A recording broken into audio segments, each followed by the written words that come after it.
Ah oui, il fait mal sur mon pied. Vous voulez avoir des positions plus ancrées, vous voulez réussir à ce que vos positions soient plus fluides et que vous ayez un meilleur équilibre en vous déplaçant et pour réussir à avoir plus d'impact, cette vidéo vous donne des astuces à faire dans une rivière.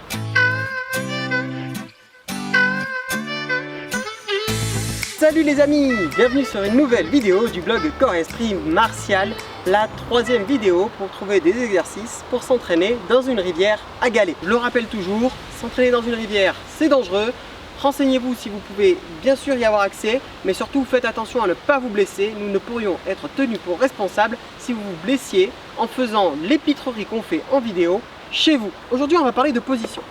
Alors, bien entendu, on ne peut pas être au bord de l'eau et ne pas parler du Neko Ashidashi. C'est pour ça qu'elle est normalement en image vignette. Eh bien oui, parce que c'est le chat qui tâte l'eau, qui voit si l'eau peut lui convenir. Il essaye de ne pas le toucher.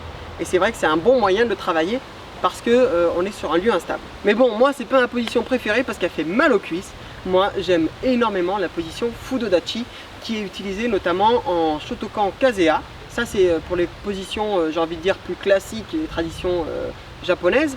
Et sinon j'ai tendance quand je boxe à avoir une position assez serrée au niveau des jambes. Et vous, qu'est-ce que vous aimez comme position? N'hésitez pas à nous le dire en commentaire et nous dire pourquoi vous préférez ces positions là.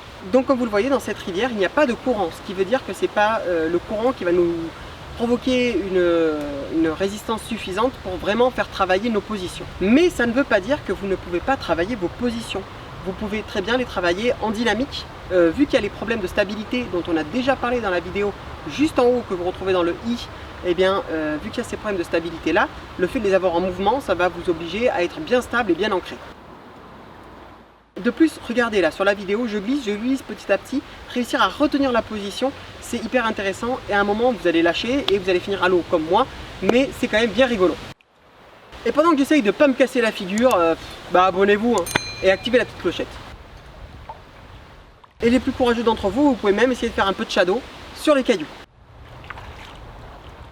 Et vous n'êtes pas obligé de travailler des positions de forme kung-fu ou karaté comme vous le souhaitez. Hein.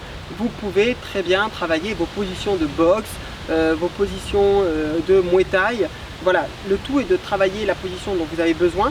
L'enjeu va être le même parce que le caillou va glisser quand même. Voilà, cette vidéo touche à sa fin. Je vous invite à regarder les autres vidéos sur la rivière qui sont dans le lien de la description juste en dessous. Si celle-ci vous a plu, les autres devraient vous plaire aussi. Il y en a encore 2 à venir, donc n'hésitez pas à vous abonner pour ne pas les manquer. Et surtout, n'oubliez pas aussi qu'on a des interviews de grands intervenants qui sont de plus en plus nombreuses. On en sort une par semaine, normalement le mardi. Donc n'hésitez pas à vous abonner pour ne rien manquer. On vous dit à très vite. Tchou bye!